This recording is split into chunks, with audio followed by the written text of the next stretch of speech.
ಮಾತೀಯ ಬಂದಾಗ ಬೈರಕಿಯೇ ಆದಿ ನದಿ ಕೆಳಗಿನ ಕದಿರೆಯಿಂದ ಹೊರಟು ಮೇಲಿನ ಬೆದರಿಗೆ ನುಡಗೂಡುತ್ತ ಮೇಲಿನ ಬೆದರಿಗೆ ನುಡಗೂಡುತ್ತ ಚಿತ್ತದಲ್ಲಿ ದೋಷವನ್ನು ತಾಳಿ ಬೈರಕಿಯು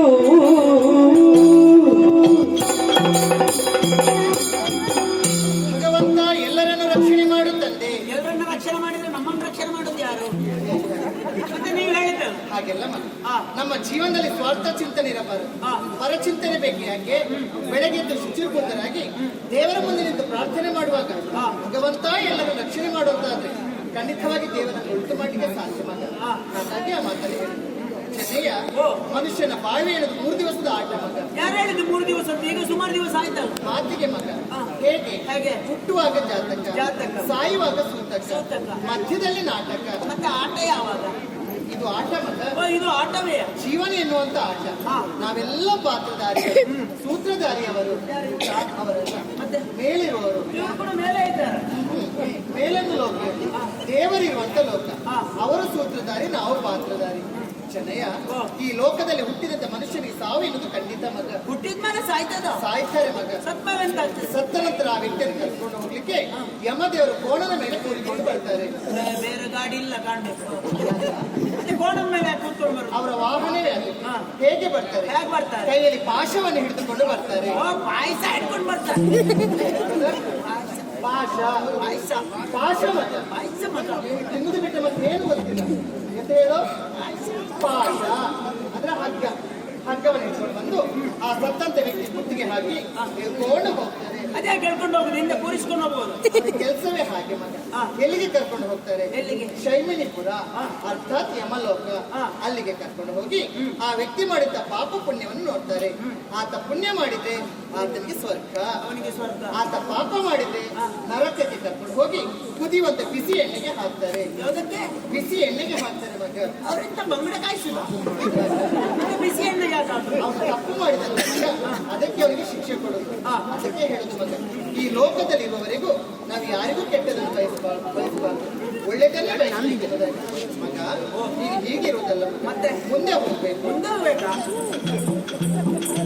ಇನ್ನು ಮುಂದೆ ಹೋದ್ರೆ ಗುಂಡುಂಟು. ನೀವು ಮುಂದೆ ಹೋಗ್ಲಿಕ್ಕೆ ಹೇಳಿ. ಮುಂದೆ ಹೋಗ ನಡ್ಕೊಂಡು ಹೋಗಿ ಹೇಳಿದ ಮಗ. ಮತ್ತೆ ಓಡಿಕೊಂಡು ಹೋಗ್ಲಿಕ್ಕೆ ಹೇಳಿ. ಹಾಗಲ್ಲ ಮಗ, ಜೀವನದಲ್ಲಿ ಏನಾದ್ರು ಸಾಧನೆ ಮಾಡ್ಬೇಕಂತ ಹೇಳಿ. ಅದಕ್ಕೆ ತಾನು ನಿನ್ನ ಹೊಟ್ಟೆನ ಕಂಡು ಹೇಳೋ ಮಾತಾಡ್ರಿ. ಎಂತದ್ದು? ಬೈರಕ್ಕೆ ಮಗ ಯಾಕೆ ಹೇಳ್ತಾರೆ? ನಿಂಗೆ ಏನು ಕೆಲಸ ಇಲ್ಲ ಮಗ. ತಿನ್ನೋದು, ಆಟಾಡೋದು, ಮಾಡೋದು ಅಷ್ಟೇ ನಿನ್ನ ಕೆಲಸ. ಮತ್ತೆಂತ ಮಾಡ್ಬೇಕು? ದುಡಿಬೇಕು ಮಗ. ದುಡಿದ್ರೆ ಆಯಾಸ ಆಗುದಿಲ್ವಾ? ನಿಂಗೆ ತಿನ್ನುವಾಗ ಆಯಾಸ ಆಗುದಿಲ್ವಾ? ಅದು ಗೊತ್ತಾಗುದಿಲ್ಲ. ದುಡಿಬೇಕು. ಒಂದು ಮಾತು ಕೇಳಿಲ್ವಾ? ದುಡಿ ದುಣ್ಣ ಮಹಾರಾಯ, ದುಡಿ ದೊಣ್ಣೆ ಮಾರಾಯ. ಎಂತ ದುಡಿ ದುಣ್ಣ ಮಹಾರಾಯ.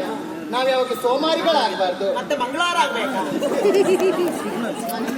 ಸೋಮವಾರ ಆಗ್ಬಾರ್ದು. ಸೋಮಾರಿಗಳಾಗಬಾರ್ದು. ಕಷ್ಟಪಟ್ಟು ದುಡಿದು ತಿನ್ಬೇಕು ಅಂತ ಗೊತ್ತಾಯ್ತಾ ಮಗ?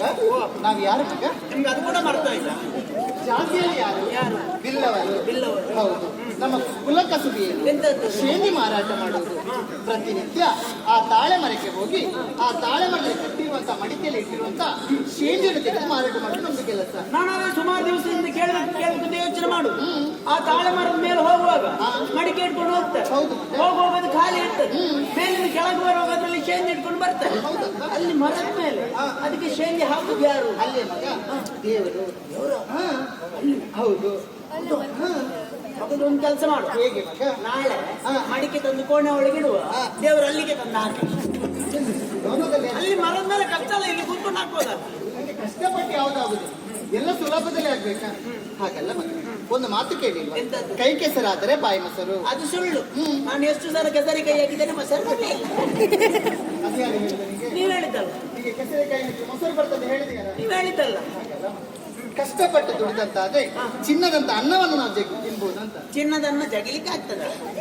ಮಾತಿಗೆ ಹೇಳಿದ. ಹಾಗಾಗಿ ಇವತ್ತು ನಾವು ಶೇನೆ ಮಾರಾಟ ಮಾಡುತ್ತಾ ಮೂಡಬೆದ್ರಿಗೆ ಹೋಗಿ ಬರ್ಬೇಕು. ಓ ನೀವೀಗ ಬೆದ್ರೆ ಕೊಟ್ಟದ್ದ? ಹೌದು ಮಗ. ನಮ್ಮ ಇಲ್ಲಿ ಬೆದ್ರಕ್ಕೆ ಹೋಗ್ತಾರೆ, ನಾವು ಆಡ್ಲಿಕ್ಕೆ ಹೋಗುವ ಈಗ. ನಾನು ಅವರೊಟ್ಟಿಗೆ. ಅವ್ರ ಮಕ್ಕಳು ಮಗ, ಅವ್ರು ಇಲ್ಲಿಗೆ ಬರ್ತಾರೆ. ಮತ್ತೆ ನಾನು ಮಗ ಅಲ್ವಾ? ಯಾರು ಹೇಳಿದ್ರು ನೀನು ಮಗ ಮಗ ಅಂತ ಯಾರು ಹೇಳಿದ್ರು? ಮತ್ತೆ ಎಷ್ಟು ದೊಡ್ಡವನಾಗಿದ್ದು ಗೊತ್ತುಂಟ ನೀನು? ಕೋಣನಾಗಿ ಬೆಳೆದು ನಿಂತಿದ್ದೆ ನೀನು. ಎಂತ ನಿನಗೆ ಹೇಳಿದ್ದು ಕೋಣನಾಗಿ ಬೆಳೆದು ನಿಂತಿದ್ದೆ ಅಂತ ಹೇಳಿ. ದುಡಿಬೇಕು ಮಗ. ದುಡಿಲಿಕ್ಕೆ ಆಗುದಿಲ್ಲ, ಆಯಾಸ ಆಗ್ತದೆ. ನಿನಗೆ ತಿನ್ನುವಾಗ ಆಯ್ತಾಗ್ತಿಲ್ವಾ? ಅದು ಆಗ್ತದೆ ಶೀತ.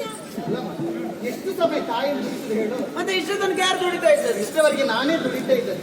ಈಗ ನಿನ್ನ ಅಮ್ಮನಿಗೆ ಪ್ರಾಯ ಆಗಿಲ್ವಾ? ಗೊತ್ತಾಗುದಿಲ್ಲ. ಇನ್ನೊಂದು 10 ವರ್ಷ ಸುಧಾರಿಸಬಹುದಲ್ಲ? ಯಾರಿಗೂ ಗೊತ್ತಿಲ್ಲ, ನೀವು ಪ್ರಚಾರ ಮಾಡ್ಲಿಕ್ಕೆ ಹೋಗ್ಬೇಡಿ, ಗೊತ್ತಿಲ್ಲ ಯಾರಿಗೆ. ಸ್ವಲ್ಪ ಬಿಡಿ ಅಂದ್ರೆ ಅದಕ್ಕೆ ತಪ್ಪು. ಅವ್ರಿಗೆ ಕೂಡ ನಾಚಿಕೆ. ಯಾರಿಗೆ ಪ್ರಾಯ ಆಗಿದೆ, ಹಾಗಾಗಿ ನೀನ್ ಬರ್ಬೇಕೆ ಆಗಿ. ಯಾಕೆ? ಆ ಮಡಿಕೆಯನ್ನು ಹೊರಬೇಕಲ್ಲ ಮಗ. ಓ ಅದು ಭಾರ ಉಂಟಲ್ಲ. ಉಪ್ಪು ಅದು ಭಾರ ಉಂಟಲ್ಲ, ತಿನ್ನುವಾಗ ನಿನಗೆ ಭಾರ ಆಗ್ತದ ಮಗ. ಅದು ಗೊತ್ತಾಗುದಿಲ್ಲ. ನೀನು ಬಾರದಿದ್ರೆ ನಿಂಗೆ ಊಟ ತಿಂಡಿಯನ್ನು ಉಪವಾಸ ಇರ್ಬೇಕು. ಏನು ಊಟ ಮಾಡಿದ್ರೆ ಹಸು ಆಗುದಿಲ್ಲ ಅಮ್ಮ. ದುಡಿಬೇಕು ಮಗ. ಅದು ಬೇಡ. ಅದು ಉಪವಾಸ ಬಿಟ್ಟು ಅದು ಬೇಡ. ದುಡಿ ಬೇಡ. ಉಪವಾಸ ದುಡಿ ಬೇಡ ಉಪವಾಸ. ಬೇಡ. ನೀನು ಯಾವ್ದು ಬೇಕು ಯಾವ್ದು ಬೇಡ? ಊಟ ಬೇಕು, ಕೆಲಸ ಅದು ಬೇಡ. ಹಾಗಾದ್ರೆ ಉಪವಾಸ, ಅದು ಬೇಕು, ಹಾಗಾದ್ರೆ ದುಡಿ ಅದು ಬೇಡ. ಉಪವಾಸ ಅಂದ್ರೆ ಮಾತ್ರ. ಈಗ ಬರೋದಿದ್ರೆ ಊಟ ಕೊಡುದು ಏನು ಕೊಡುದಿಲ್ಲ. ನಮ್ಮ ಜೋರ್ ಮಾರ. ಯಾರು ಹೇಳಿದ? ನೋಡಿ ಅವ ಎಷ್ಟು ಜನರಲ್ಲಿ ಕೂತಿದ್ದಾನೆ, ಅವ ನಮ್ಮ ಬೈತಾರ.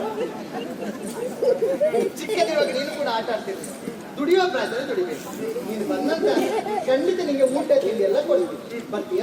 ಚೆನ್ನಯ್ಯ, ಸ್ನಾನ ಮಾಡಿದ್ಯಾ ಮಗ? ಮಾಡಿದೆ. ಯಾವಾಗ? ಮೊನ್ನೆ. ಇವತ್ತು ಸ್ನಾನ ಮಾಡಿದ್ಯಾ? ಓ ದಿವಸ ಸ್ನಾನ ಮಾಡ್ಬೇಕು. ಪ್ರತಿನಿತ್ಯ ಸ್ನಾನ ಮಾಡ್ಬೇಕು. ದಿವಸ ಸ್ನಾನ ಮಾಡಿದ್ರೆ ಸವೆದಿ ಸಫರ ಆಗುದಿಲ್ವಾ? ಅದೇ ಹೇಳಿದ್ರಾ? ಪ್ರತಿನಿತ್ಯ ಸ್ನಾನ ಮಾಡ್ಬೇಕು. ಯಾಕೆ? ಯಾಕೆ? ಯಾವುದೇ ಒಂದು ಕಾಯಕಕ್ಕೆ ಹೊರಡುವಂತ ಸಂದರ್ಭದಲ್ಲಿ ಸ್ನಾನ ಮಾಡಿ ಒಳ್ಳೆ ವಸ್ತ್ರವನ್ನು ಧರಿಸಿಕೊಂಡು ಹೋಗ್ಬೇಕು. ಇವತ್ತು ಕೂಡ ಹಾಗೆ ಮಾಡಕ್ಕೆ ಒಳಗೆ ಬರ್ಬೇಕು. ಬರ್ತೀಯಲ್ಲ?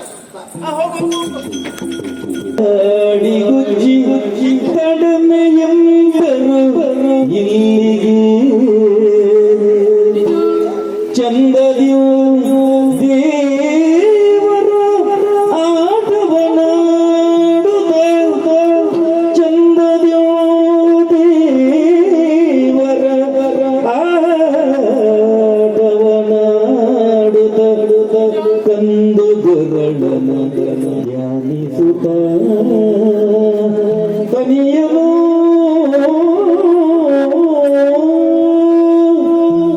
ದಟ್ಟವಾದಂತಹ ಕಾಡಿನ ಮಧ್ಯದಲ್ಲಿ ಕಂಡಂತಹ ಪದವನ್ನು ಅನುಸರಿಸಿ ಮುಂದುವರಿದು ಬಂದವನು ನಾನು.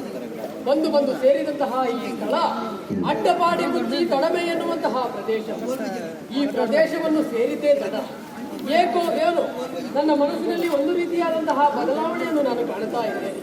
ಈ ಪ್ರದೇಶವನ್ನು ಸೇರಿದ ನಂತರ ದೇವರ ಧ್ಯಾನವನ್ನು ಮಾಡಬೇಕು ಎನ್ನುವಂತಹ ಮನಸ್ಸು ನನಗಾಗ್ತಾ ಇದೆ. ಅಷ್ಟು ಮಾತ್ರ ಅಲ್ಲ, ಮನಸ್ಸಿನಲ್ಲಿರುವಂತಹ ಅದೆಷ್ಟೋ ದಿನಗಳ ಬೇಸರವನ್ನು ಕಳೆಯಬೇಕು ಅಂತಿದ್ರೆ ಆಟವನ್ನು ಆಡಬೇಕು ಎನ್ನುವಂತಹ ಮನಸ್ಸು ನನಗಾಗ್ತಾ ಇದೆ. ಆಟವನ್ನು ನಾನು ಆಡಬಹುದಿತ್ತು, ಆದ್ರೆ ಏನು ಮಾಡೋಣ? ಆಟವನ್ನು ಆಡಬೇಕು ಅಂತಿದ್ರೆ ನನಗೆ ಸಮಾನವಾದಂತಹ ಮಕ್ಕಳು ಬೇಕು ತಾನೆ. ಈ ಕಾಡಿನಲ್ಲಿ ನಾನು ಅರಸಿದೆ ಅಂತಾದ್ರೆ ಮಕ್ಕಳನ್ನು ಹುಡುಕುವುದಕ್ಕೆ ಸಾಧ್ಯವೇ? ಖಂಡಿತವಾಗಿಯೂ ಇಲ್ಲ. ಹಾಗಂತ ಆಟವನ್ನು ಆಡದೆ ಹೀಗೆಯೇ ಮುಂದೆ ಹೋಗುವುದಕ್ಕೂ ನನ್ನ ಮನಸ್ಸು ಒಪ್ಪುತ್ತಾ ಇಲ್ಲ. ಯಾಕೆ? ನನ್ನ ಮನಸ್ಸಿಗಾದಂತಹ ಬೇಸರವನ್ನು ನಿವಾರಣೆ ಮಾಡಬೇಕು ಎನ್ನುವಂತಹ ತೀರ್ಮಾನ ನನಗಿದೆ. ಹಾಗಾಗಿ ಆಟವನ್ನು ಆಡುವುದು. ಹಾಗಂತ ಹೇಗೆ ಒಬ್ಬನೇ ಆಟ ಆಡುವುದು ಹೇಗೆ? ಒಬ್ಬನೇ ಆಡುವಂತಹ ಆಟ ಯಾವುದು? ಈಗ ಗೊತ್ತಾಯಿತು. ದೇವರ ಆಟವನ್ನು ಆಡಿದೆ ಅಂತ ಆದ್ರೆ ನಾನು ಒಬ್ಬನೇ ಆಟ ಆಡಬಹುದಲ್ಲ? ಆಡಬಹುದಿತ್ತು, ಆದ್ರೆ ಏನು ಮಾಡೋಣ? ದೇವರ ಪೂಜೆಯನ್ನು ಮಾಡಬೇಕು ಅಂತಿದ್ರೆ ದೇವರ ಆಟದಲ್ಲಿ ದೇವರ ಪೂಜೆಯನ್ನು ಮಾಡಬೇಕು. ದೇವರ ಪೂಜೆಯನ್ನು ಮಾಡಬೇಕು ಅಂತಿದ್ರೆ ಅದಕ್ಕೆ ಬೇಕಾದಂತಹ ವಸ್ತುಗಳು ಎಲ್ಲ ಬೇಕು. ಹಾಗಂತ ಈ ಕಾಡಿನಲ್ಲಿ ನಾನು ಅರಸಿದೆ ಅಂತಂದ್ರೆ ಎಲ್ಲಿಯಾದ್ರೂ ದೇವರ ಪೂಜೆಗೆ ಬೇಕಾಗಿರುವಂತಹ ವಸ್ತುಗಳು ಸಿಗುವುದಕ್ಕೆ ಸಾಧ್ಯ ಇಲ್ಲ. ಅಥವಾ ಯಾರಲ್ಲಾದ್ರೂ ಕೇಳುವ ಅಂತ ಇದ್ರೆ ಹಸಿವಿನ ಹೊತ್ತಿನಲ್ಲಿ ಅನ್ನವನ್ನು ನೀಡಿದಂತಹ ಈ ಜನಗಳು ದೇವರ ಪೂಜೆಗೆ ಬೇಕಾಗಿರುವಂತಹ ವಸ್ತುಗಳನ್ನು ಕೊಡುವುದಕ್ಕೆ ಸಾಧ್ಯ ಇದೆ? ಇಲ್ಲ. ಈಗ ಒಂದು ಮಾತು ನನ್ನ ಮನಸ್ಸಿನಲ್ಲಿ ನೆನಪಾಗುತ್ತಾ ಇದೆ. ಹಿರಿಯವರು ಹೇಳಿದಂತಹ ಮಾತು, ದೇವರ ಪೂಜೆಯನ್ನು ಮಾಡಬೇಕು ಅಂತ ಇದ್ರೆ ಅಥವಾ ದೇವರನ್ನು ಒಲಿಸಬೇಕು ಅಂತ ಇದ್ರೆ ಅಂತಹದೇ ವಸ್ತುಗಳು ಬೇಕೆಂದೇನೂ ಇಲ್ಲ. ಅದೇ ರೀತಿಯಾಗಿ ಹೋಗುವಂತಹ ಇತರೆ ವಸ್ತುಗಳನ್ನು ಮನಸ್ಸಿನಲ್ಲಿ ಭಕ್ತಿಯನ್ನು ಇರಿಸಿಕೊಂಡು ದೇವರಿಗೆ ಸಮರ್ಪಣೆಯನ್ನು ಮಾಡಿದೆವು ಅಂತಾದ್ರೆ ದೇವರು ಸಂತೋಷವಾಗಿ ಅದನ್ನು ಸ್ವೀಕಾರ ಮಾಡ್ತಾರಂತೆ. ಸರಿ, ಹಾಗಾಗಿ ಇಲ್ಲಿ ಏನೆಲ್ಲ ವಸ್ತುಗಳು ಸಿಗುತ್ತದೋ ಅದನ್ನೇ ದೇವರ ವಸ್ತುಗಳು, ಪೂಜೆಗೆ ಬೇಕಾಗಿರುವಂತಹ ವಸ್ತುಗಳು ಎನ್ನುವ ಹಾಗೆ ಭಾವಿಸಿ ನಾನು ಸಮರ್ಪಣೆಯನ್ನು ಮಾಡಬೇಕು. ದೇವರ ಪೂಜೆಯನ್ನು ಮಾಡಬೇಕು, ಸ್ವಸ್ತಿಕವನ್ನು ಇಡಬೇಕು. ಸ್ವಸ್ತಿಕವನ್ನು ಇಡಬೇಕು ಅಂತ ಹೇಳಿದ್ರೆ ಬಾಳೆ ಇಡಬೇಕು, ಬೆಳ್ಳಿಗೆ ಬೇಕು, ಅಷ್ಟು ಮಾತ್ರ ಅಲ್ಲ, ತೆಂಗಿನಕಾಯಿ ಬೇಕು, ಎಲೆ ಅಡಿಕೆ ಬೇಕು, ಬೇಕಾಗಿರುವಂತಹ ಹೂಗಳು ಬೇಕು.